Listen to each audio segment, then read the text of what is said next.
What up, people? Today, I'm going to tell you the truth about Sprint, the Sprint company. So, first and foremost, I've had Sprint back in the past for about 3 years. So, I know the service all too well. Long story short, it sucks. Sprint was the first to come out with 4G, if I'm not mistaken.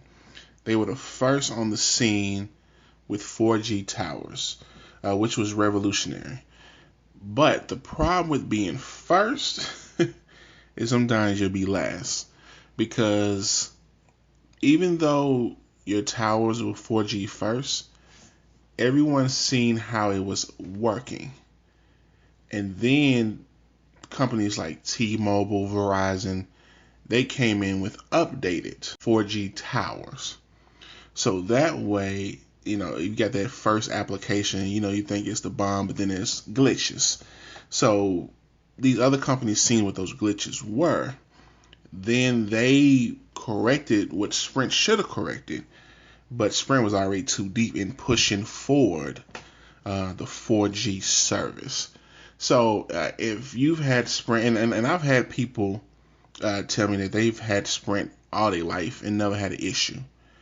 Which is, well, I've done tech support for Sprint for about 2.5 years, in addition to also being a customer with them. So I have run into people who have never had an issue until I talk to them, and it was like their first time having an issue with their Sprint service. So if anybody that has been with Sprint for a while, you know that the service, or some of those, the service is not the best. Let's just be honest. The service is subpar. It's not great. And the biggest thing that was holding Sprint back was the not being able to use your data while on a phone call.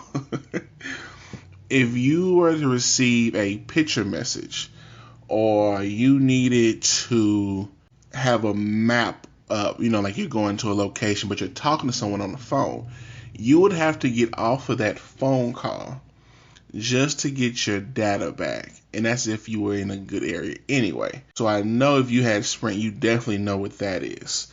Now, Sprint they're doing a soft rollout. So some phones can get it. And this started back in like September 2019. So some phones like the S8s and up, they have the capability, if you do an update to your phone, you can then get the data while on the phone call, which was, Jesus, when did Sprint come over from Nextel? It was like 2000. So from 2000 to 2019, or you can use your data while on a phone call, which sucked, which is reason why a lot of people left. Or leaving Sprint, one of the many reasons. Now, here recently, I have been seeing a bunch of commercials from Sprint guaranteeing basically the world, and it's a con. If you've seen the guy that came over from Verizon, can you hear me now? He now does commercials for Sprint. And if you've seen any of the Sprint commercials, you know that they're talking about you can bring your service, you can switch over to Sprint, 100% satisfaction guarantee. That's a big whammy. And I say that because if you cancel your service, let's say you have Verizon, and you make the switch to Sprint with that 100% guarantee, if you don't like the service, we'll give you your money back. If you cancel your service with Verizon or any other carrier and come over to Sprint, and you're one of the many who doesn't like the service, or a lot of people who never had Sprint find out, but before this year, that they could not use their data while on the phone, and you're not happy with the Sprint service, you call up Sprint to cancel the contract.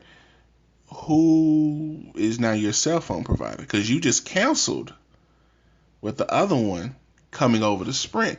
So you may have gotten your money back with Sprint, but now you don't have any cell phone service. So now you have to sign up again. So if you cancel that service, it kind of like locks you in because you're like, oh, I want to cancel, but I have nowhere else to go at this point. So I'm going to stick with Sprint even though now you don't want to, and now you're locked into that their contract. If anybody who hasn't been living on a rock, you know that Sprint sold itself to T-Mobile. Sprint sold itself to T-Mobile. Your two major carriers, AT&T and Verizon, they're like 1, 2. T-Mobile's probably 3. Sprint is maybe 4. I would put them at 5 if I can find someone else to put above Sprint. But Sprint, so basically the merger brings the numbers together to where T-Mobile and Sprint can compete with Verizon and AT&T. But remember I told you I worked in tech support for Sprint. Now, people who think that somehow because they merge together, your service with Sprint is going to get better. That is not how it works. Because T-Mobile's tower, their towers are built, like I said, different than Sprint's tower.